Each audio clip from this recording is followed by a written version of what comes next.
Dios les bendiga y bienvenidos a Enamorándonos de la Palabra. Mi nombre es David Lebrón y soy su anfitrión y hermano en Cristo. En este episodio continuamos nuestro estudio titulado Los Salmos de Ascensión. ¿Qué son los Salmos de Ascensión? Los Salmos de Ascensión son un salterio de 15 salmos que encontramos entre los Salmos 120 y 134, que tienen como parte de su título la frase cántico gradual o salmo gradual de ascensión. Estos salmos eran recitados por los judíos y daban la sensación de que con cada uno de los salmos la espiritualidad de la persona aumentaba, y de esta manera la persona se sentía que se acercaba más a Dios. Hoy estudiaremos el Salmo 132, el cual con 18 versículos es el más largo de este estudio. Algunos creen que el salmo fue escrito por David. Otros piensan que pudo haber sido escrito por Salomón debido a que los versículos 8, 9 y 10 son citados en la oración de Salomón en Segunda de Crónicas, capítulo 6, versículos 41 al 42, cuando Salomón dedicaba el templo. Sin embargo, el salmo tiene un tono más post-exílico y parece haber sido escrito por la construcción del segundo templo. Dicho esto, el salmo, hasta donde sabemos, es anónimo. El salmo nos habla del templo y es un recordatorio de la promesa que Dios le hizo a David y es citado 2 veces en el Nuevo Testamento y ambas veces es en el libro de los Hechos de los Apóstoles. Pedro alude al versículo 11 del Salmo en Hechos 2:30, donde Pedro dice: «Pero siendo profeta y sabiendo que con juramento Dios le había jurado que de su descendencia, en cuanto a la carne, levantaría al Cristo para que se sentase en su trono». Luego, en el capítulo 7, versículo 46, Esteban se refiere al versículo 5 del Salmo cuando dice: «Este halló gracia delante de Dios y pidió proveer tabernáculo para el Dios de Jacob». Leamos el Salmo y así comenzamos nuestro estudio. La palabra se lee en el nombre del Padre, del Hijo y del Espíritu Santo. Amén. Salmo 132. Plegaria por bendición sobre el santuario. Cántico gradual. Acuérdate, oh Jehová, de David y de toda su aflicción, de cómo juró a Jehová y prometió al fuerte de Jacob: «No entraré en la morada de mi casa, ni subiré sobre el lecho de mi estrado. No daré sueño a mis ojos, ni a mis párpados adormecimiento, hasta que haya lugar para Jehová, morada para el fuerte de Jacob». He aquí en Éfrata lo oímos, lo hallamos en los campos del bosque. Entraremos en su tabernáculo, nos postraremos ante el estrado de sus pies. Levántate, oh Jehová, al lugar de tu reposo, tú y el arca de tu poder. Tus sacerdotes se vistan de justicia y se regocijen tus santos. Por amor de David tu siervo, no vuelvas de tu ungido el rostro. En verdad juró Jehová a David y no se retractará de ello. De tu descendencia pondré sobre tu trono.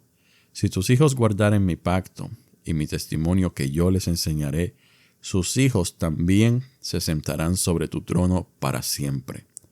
Porque Jehová ha elegido a Sión, la quiso por habitación para sí.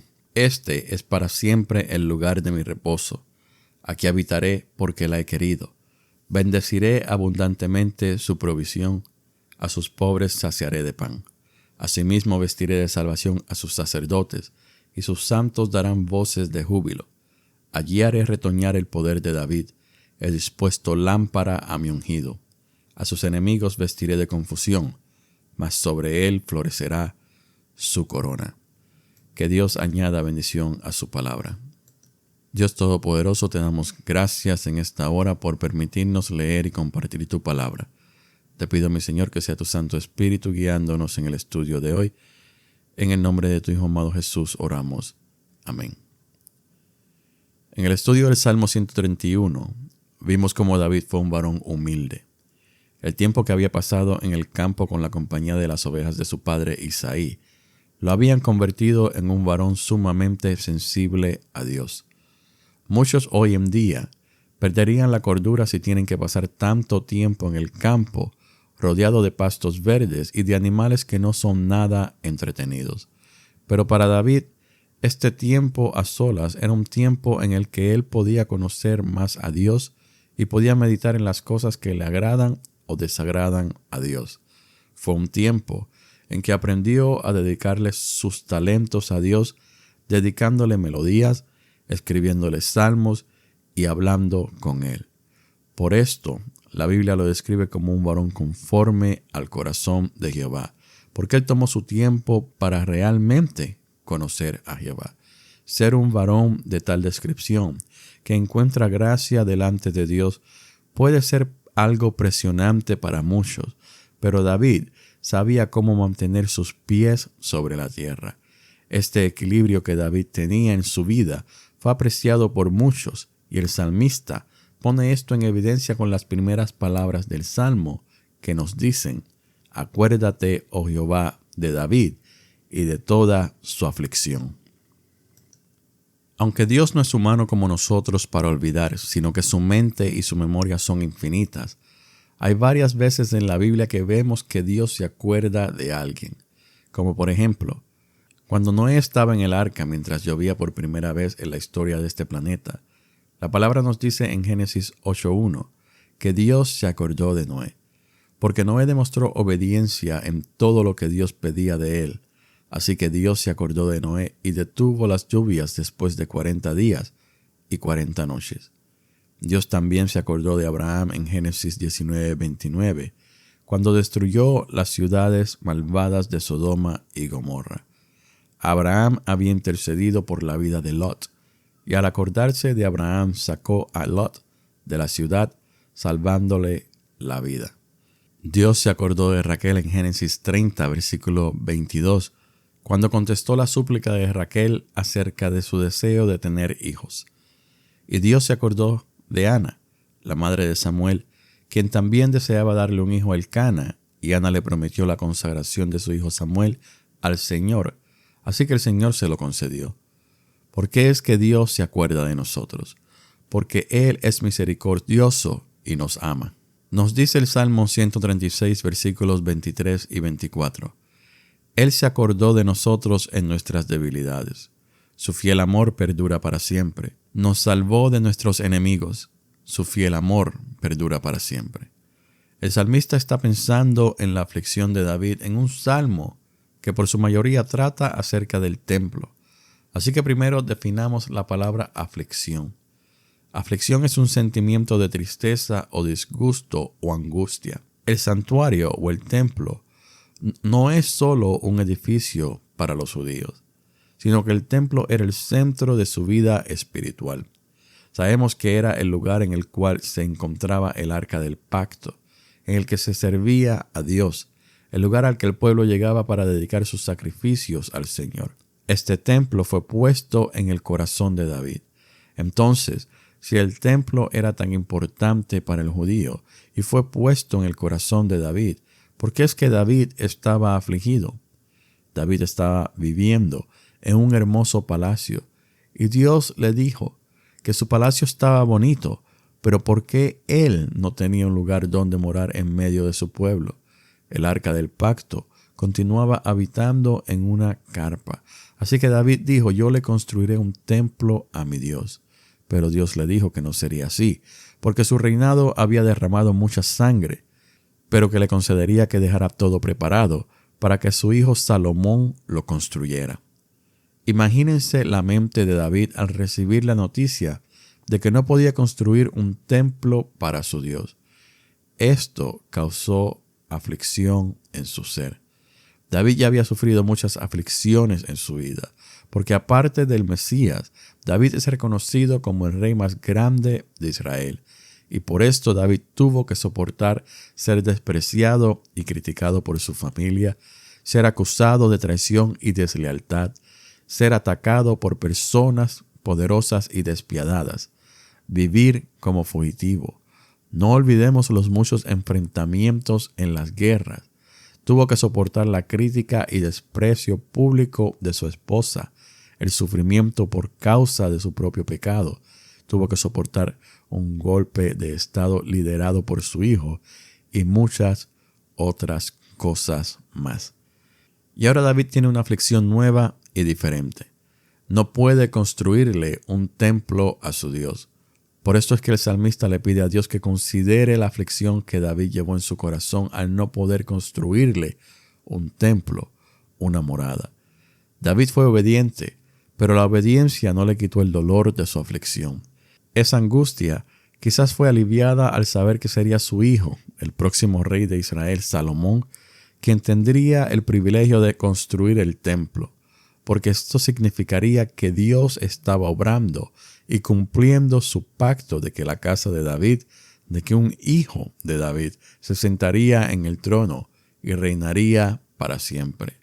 Este rey eterno no era Salomón, así que no nos confundamos. El rey eterno sería Jesús, quien al igual que David sufrió gran aflicción. Así que las aflicciones de David nos deben señalar a Jesús. El salmista dice: recuerda la aflicción de David. Pero nosotros debemos decir: Señor, acuérdate de la aflicción de tu Hijo, el ungido.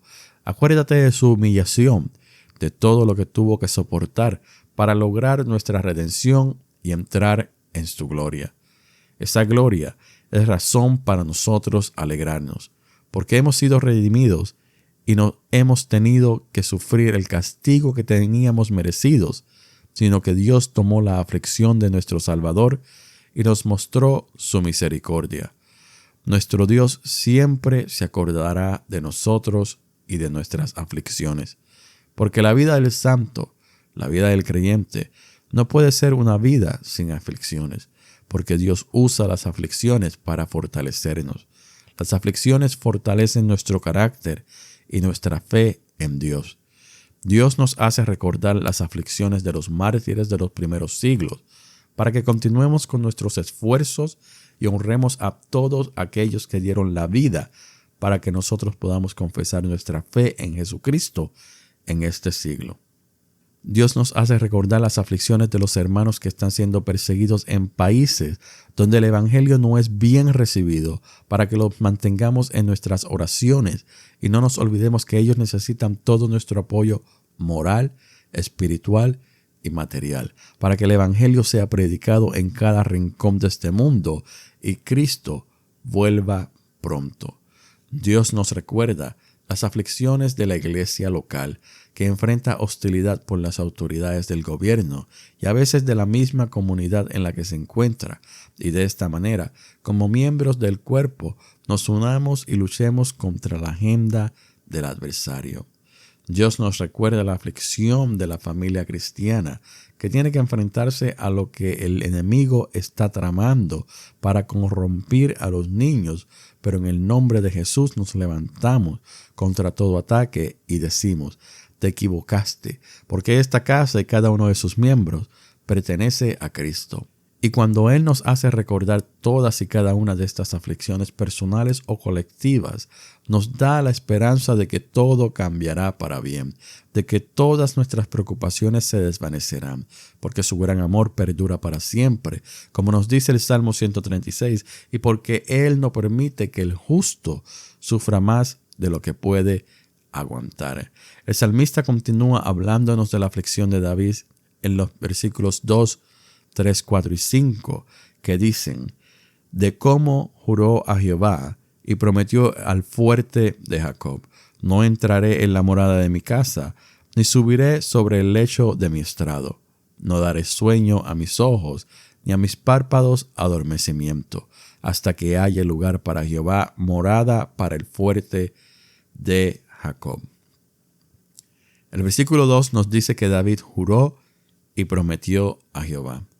Este juramento y promesa no las encontramos en las Escrituras, pero ya sabemos cuál fue la aflicción de David, porque el salmista nos los dice en el versículo 5 que acabamos de leer. La gran preocupación de David es una que debe haber en todo el pueblo de Dios. David quería honrar a Dios por medio del servicio. Él estaba completamente dedicado a construirle un templo a Dios, una morada en la que Dios estuviera en medio de su pueblo. Es por esto que David, según las palabras del salmista, juró negarse de las comodidades de su palacio hasta que Jehová tuviera morada. El servicio a Dios es algo que deben hacer en cada uno de los creyentes desde el momento en que cree en Jesús. Cuando este deseo de servirle a Dios nace, entonces debe crecer y madurar hasta dar frutos. No podemos simplemente sentarnos y dejar que el 80% del trabajo en la obra lo haga el 20% de los miembros de la congregación. Tenemos que preguntarle al Señor: ¿estoy dándote lo suficiente de mí, mi Señor? ¿En qué área me necesitas? Guíame, Señor, porque quiero servirte. Asimismo debió haber pensado David cuando comenzó su tarea de dejar todo preparado para la construcción del templo. David debió haberle pedido a Dios dirección para poder encontrar el lugar ideal para la ubicación del templo. Y vemos en Primera de Crónicas capítulo 21 que Dios escuchó a David en la era de Ornán, y David supo que ese era el lugar que Dios había elegido para la construcción de su morada. David prometió al fuerte de Jacob. El fuerte de Jacob es un nombre para Dios que podemos encontrar en pasajes como Génesis 49:24 y en Isaías 49:26. Y este nombre enfatiza el poder puro de Dios. Sabemos que Dios cumple sus promesas, pero nosotros tenemos la misma firmeza en nuestra palabra cuando prometemos. ¿Cuántas veces hemos roto nuestras promesas a prójimos? En los versículos 3 y 4 vemos que David le promete a Dios que no entrará en su palacio, no se acostará en su cama, no dormirá y no descansará. David le está diciendo a Dios que se negará a sí mismo las comodidades de un hogar y el descanso que el cuerpo y la mente necesitan hasta que la morada del Señor sea construida. En otras palabras, David le está diciendo a Dios: tú vienes primero que yo. Tú, mi Señor, eres mi prioridad. Lo que yo deseo para mí puede esperar porque tú has sido bueno conmigo y yo deseo mostrarte lo agradecido que estoy contigo haciendo estos sacrificios. Qué digno es poder poner a Dios primero.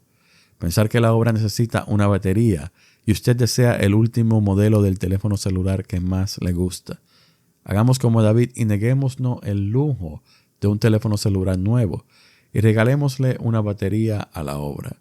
Pensar si me registro en el Instituto Bíblico para crecer y así poder enseñar con autoridad, o mejor dedico mi tiempo a aprender a diseñar jueguitos de videos y así tener una fuente de ingresos adicional. Se necesitan obreros, así que mejor me preparo para enseñar con autoridad en mi hogar, nuestra congregación y en nuestra comunidad. Procure preguntarse cómo esto que tengo planeado promueve el reino de Jesucristo. ¿Es esto lo que Él desea que yo haga? Dios le dará la respuesta. Dios le dará la dirección y su esfuerzo, cualquiera que sea, no será en vano. Pero no se rinda. Continúe pidiendo dirección que el Señor se la dará. Continúe pidiendo respuesta, que su fe no varíe, que pronto vendrá a su vida la palabra que usted espera. El versículo 6 dice: He aquí en Éfrata lo oímos, lo hallamos en los campos del bosque. Éfrata es otro nombre para Belén, lugar de donde era David, lugar del nacimiento de Jesús. El arca del pacto estuvo perdido por un tiempo. Imagínense usted eso, el arca del pacto perdido, el símbolo de la presencia de Dios perdido, el artículo más sagrado del pueblo de Israel perdido. Pero el versículo 6 dice que hubo un rumor que llegó a Éfrata. ¿Cuál fue ese rumor? Que el arca había sido encontrado. ¿Dónde lo hallaron? En los campos del bosque, según nos dice el salmista. Entre el Antiguo y el Nuevo Testamento hay un periodo de 400 años de silencio, en los cuales Dios no se comunicó con el pueblo. Pero cuando se comunicó, envió ángeles a hablarle a las personas. Envió a Gabriel a hablar con el sacerdote Zacarías, padre de Juan el Bautista, y con María, la madre de Jesús.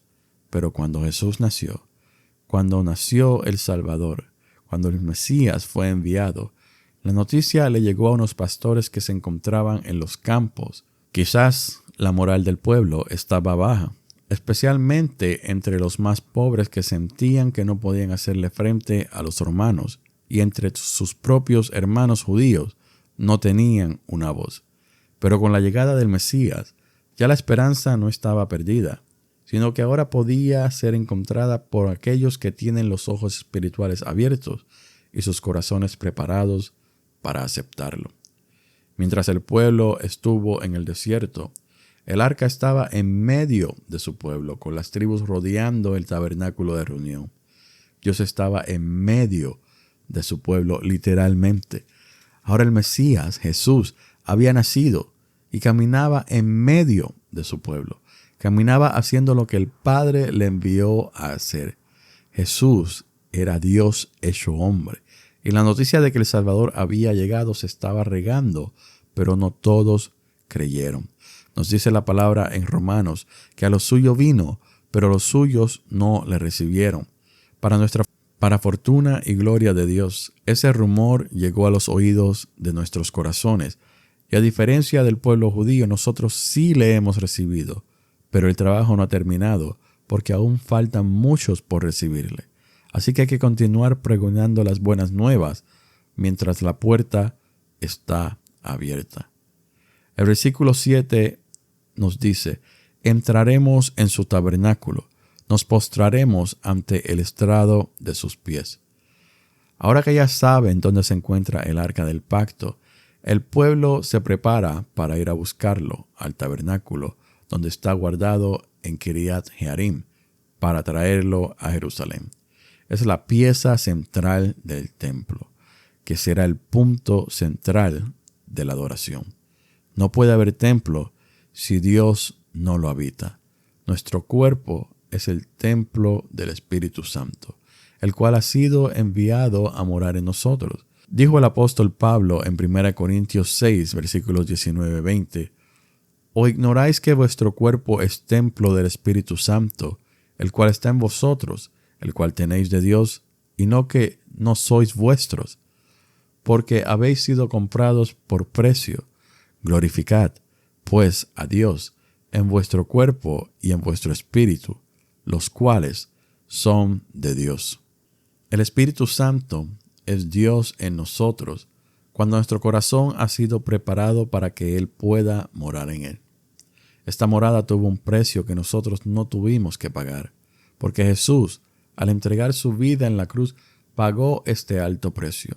Respondimos a su llamado, hicimos ese cambio tan importante en nuestras vidas y ahora estamos sometidos a su grandeza y nos postramos ante Él en reverencia a su gran poder y su gran majestad. Una vez las puertas de nuestro corazón están abiertas, entonces somos nosotros quienes deseamos hacerle esa invitación a Él para que pase y more en nosotros. Y le decimos tal y como nos dice el salmista en el versículo 8, que dice: levántate, oh Jehová, al lugar de tu reposo, tú y el arca de tu poder. Es una invitación que Dios no va a rechazar, porque a diferencia del templo en Jerusalén, el cual era un símbolo de religiosidad, nuestro corazón no es un símbolo de religiosidad, sino que ahora es la magnitud de nuestra relación íntima que tenemos con Jesús. Decimos: Espíritu Santo, lléname de ti, gobierna mi ser, mora en mí y guíame por tus caminos, porque quiero vivir de acuerdo a tu palabra, que es fuente de vida. Glorifícate y encuentra reposo en mí, para que mi alma encuentre reposo en ti. Porque cuando encuentro reposo en ti, mis labios se llenan de alabanza. Mis acciones son testimonio de la obra que has estado haciendo en mí. Mis palabras son evidencia de tu presencia y mi bendición adorno de tu misericordia. Nace en mí el deseo de servirte en todo momento, y mi mente medita en tus estatutos, mientras que mi alma aborrece al pecado. Ese es el servicio que quiero rendirte desde el momento que te conozca y me vistas como a tus sacerdotes de salvación y justicia. El versículo 10 continúa diciendo: por amor de David tu siervo, no vuelvas de tu ungido el rostro. Recordemos que estas palabras son parte de la dedicación del templo y las encontramos al final del capítulo 6 de Primera de Crónicas. Con estas palabras, Salomón le pide a Dios que no se rehúse a darle una oportunidad de presentarse delante de él. Una cosa es que nosotros, la humanidad, le dé la espalda a Dios. Pero otra cosa, mucho peor y mucho más grande, es que Dios sea quien nos da la espalda a nosotros. Si somos ungidos con su Espíritu, recibiremos su favor. Pero si no somos ungidos con su Espíritu, seremos rechazados y solo recibiremos el castigo que nos merecemos. Jesús es el ungido de Dios. Y gracias a Jesús, los que hemos sido ungidos con el Espíritu somos aceptados por el Padre.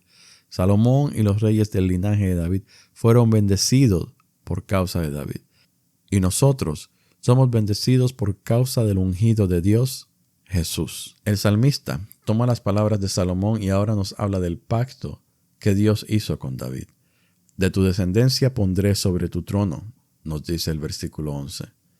Esta es una promesa que todo judío tiene en mente hasta el día de hoy. Porque ellos esperan que el descendiente de David venga y los lidere a un triunfo sobre todas las naciones escarnecedoras de este siglo. Ellos aún esperan que un hombre poderoso los represente y ponga el nombre de Israel por todo lo alto. Esa era la esperanza cuando el salmista escribió el Salmo, y esa sigue siendo la esperanza para aquellos que aún esperan al descendiente de David. Pero esto es porque el judío se rehúsa a leer el Nuevo Testamento. Cuando vamos a una función de una obra teatral, a menos que surja una emergencia, no solemos irnos durante la intermisión.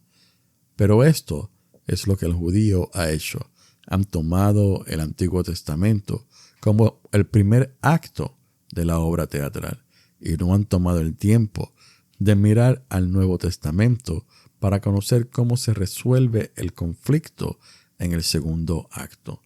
Mateo, al comienzo del relato del Evangelio, registra el linaje de nuestro Señor. Y en esta genealogía, el apóstol nos muestra cómo es que Jesús viene a ser descendiente de David, convirtiendo entonces a este salmo en un salmo mesiánico, el cual nos habla de Jesús como descendiente de David y como Rey eterno sobre Israel, sobre el mundo, sobre el universo y sobre toda la creación. No hay un descendiente de David más importante que Jesús. Ninguno de los reyes que se sentaron en el trono de Israel es incorrumpible, perfecto o eterno. Ninguno de los reyes descendientes de David volverá por su iglesia y reinará para siempre. Ninguno de los descendientes de David pudo ascender y sentarse a la derecha del Padre. Estas son las palabras de Jehová: de tu descendencia pondré sobre tu trono. Este es el pacto que Dios hizo con David, pero este pacto solo es válido si los hombres cumplen con ciertas condiciones. El versículo 12 nos dice: si tus hijos guardaren mi pacto y mi testimonio que yo les enseñaré, sus hijos también se sentarán sobre tu trono para siempre. Dios es puro en verdad y su palabra es verdad. Cuando Dios dice que va a hacer algo, su opinión no cambia, su mente no cambia. Así que Dios pacta con David y pone unas condiciones para que ese pacto continúe en pie. Desde un principio Dios ha querido que no solo su pueblo, sino que toda la humanidad sea obediente. Sabemos que ese fue el problema que tuvieron Adán y Eva en el jardín del Edén, que no pudieron mantenerse en obediencia. Por lo tanto, causaron una separación entre Dios y el hombre. Dios ahora pacta con David y le dice en el versículo 12: si tus hijos guardaren mi pacto y mi testimonio que yo les enseñaré, sus hijos también se sentarán sobre tu trono para siempre. ¿Qué pacto tenían que guardar los descendientes de David? Ellos debían serle fiel y leal a Dios Todopoderoso. No podía existir en sus corazones otro Dios, porque el gran mandamiento descrito en Deuteronomio 6, versículos 4 y 5 dice: Oye Israel, Jehová nuestro Dios, Jehová uno es, y amarás a Jehová tu Dios de todo tu corazón y con toda tu alma y con todas tus fuerzas. ¿Guardaron estos mandamientos los descendientes de David? La mayoría no lo hizo, pero Jesús, descendiente de David, sí lo hizo y es digno de reinar por siempre. Es digno de sentarse en el trono con cetro en mano y corona en la cabeza y gobernar por los siglos de los siglos. Su trono está en los cielos, desde donde gobierna y gobernará por siempre. Pero Sión representa su poder aquí en la tierra. Sión es el monte escogido, como el lugar donde el templo fue y será construido. Es el lugar a donde los ojos de todo judío miran cuando piden al Dios vivo. Sión no es un simple monte, porque si así lo fuera no hubiese tanta expectativa del conflicto que se desarrollará el día que la mezquita de los musulmanes sea derrumbada y comience la construcción del templo de Jehová. El versículo 14 nos dice: Este es para siempre el lugar de mi reposo. Aquí habitaré, porque la he querido.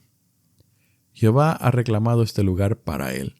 El apóstol Juan nos dice en el libro de Apocalipsis que se levantará uno que blasfemará el nombre de Dios al hacerse pasar por el ungido de Dios. Esta figura predicará una gran mentira, porque por desgracia muchos creerán, en especial el pueblo judío. Pero hermanos, tengamos esto claro: Sión es de Jehová. Si Jehová tuviese un trono en la tierra, estaría en el monte Sión, el cual él puso en el corazón de David y sobre el cual permitió que Salomón le construyera morada. El templo, para nosotros la iglesia, no tiene ningún significado excepto el significado profético, lo que representa en cuanto al fin del reinado del pecado en este mundo. Porque cuando Jesús vino, el templo perdió toda su importancia. Es por eso que dijo: destruyan este templo y en 3 días lo reconstruiré. Sí, sabemos que se refería a su cuerpo y era un anuncio de su resurrección. Pero Jesús dijo estas palabras para que el que tuviese entendimiento entendiera que el templo era solo un símbolo, una sombra. Era una mejora de lo que era el tabernáculo de reunión, el cual apuntaba a Jesús en todos sus detalles. Tenemos que mantener nuestros ojos espirituales alertas y abiertos, entendiendo que con cada día que pasa es un día en el que el regreso de nuestro Señor en las nubes está más cerca. Sí, este anuncio lleva 2000 años en circulación y aún así muchos no ponen sus asuntos en orden y se reconcilian con Dios para que cuando llegue ese día tan anunciado no los tome por sorpresa. Porque la palabra nos dice que Él vendrá como ladrón en la noche, y el que no esté preparado se quedará en esta tierra sufriendo antes del gran juicio. Aseguremos nuestra salvación. Si ya usted ha aceptado a Jesús como su Salvador, como el único mediador entre el Padre y usted, felicidades. Continúe peleando la buena batalla y persevere, que su nombre está escrito en el libro de la vida del Cordero y su recompensa es mucho mayor que lo que nuestra mente puede imaginar. No se rinda, y si alguna vez siente deseos de rendirse, levante sus ojos y póngalos en Jesús, que Él le dará la fortaleza y esperanza de continuar. Si usted aún no ha recibido a Jesús como su Salvador, no cierre las puertas de su corazón si escucha su voz. Dele la oportunidad que usted siente que debe darle. No se cohíba. Permita que su alma se rinda ante Él para que Él obre en su vida de manera que usted aún no conoce. El testimonio de los demás es muy bonito, pero el suyo será mejor porque será su propia experiencia personal. Será su relato de ese momento en que tuvo un encuentro con Jesús y el Espíritu Santo lo selló y lo llenó de vida. Comience a escribir su propio testimonio y compártalo para que más almas vengan a la presencia del Todopoderoso que está sentado en su trono. Los versículos 15 y 16 dicen: bendeciré abundantemente provisión. A sus pobres saciaré de pan. Asimismo vestiré de salvación a sus sacerdotes, y sus santos darán voces de júbilo. El tabernáculo y luego el templo sería el lugar en el que el arca del pacto sería colocado para que Dios morara entre su pueblo. ¿Cómo es que el pueblo no recibiría bendición si Dios estaba en medio de él? Si miramos el versículo 12 del capítulo 6 de Segunda de Samuel, el cual nos dice que a causa del arca de Dios, Jehová había bendecido la casa de Obed-Edom. David, al traer el arca a Jerusalén, buscaba la bendición de Jehová. La presencia del arca en el templo era la bendición de tener a Dios en la tierra que él le había entregado a Abraham, Isaac y Jacob, porque donde está Dios hay bendición en abundancia. Cuando Jesús anduvo entre los hombres físicamente, él fue de gran bendición para un pueblo, el gentil.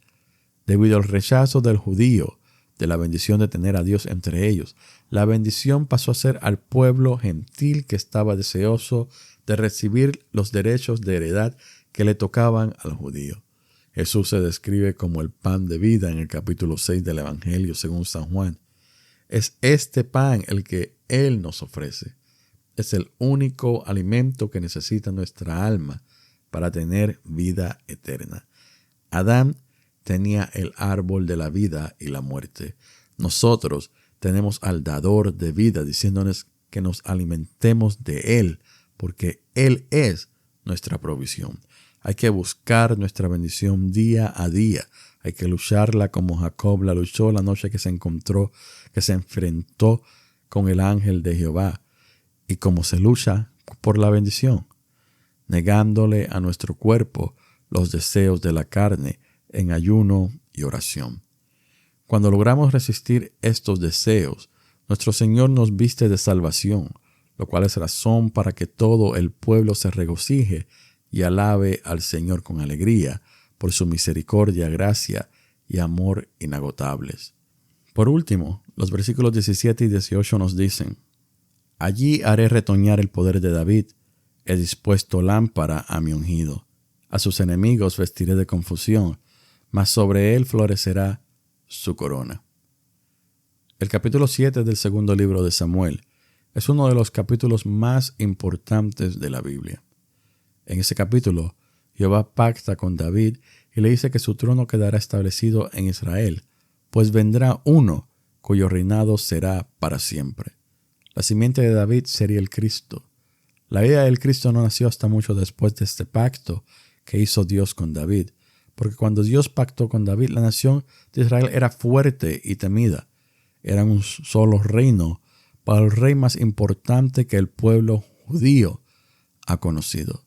El nombre de David es grande porque significa poder, sumisión, obediencia, liderazgo, libertad.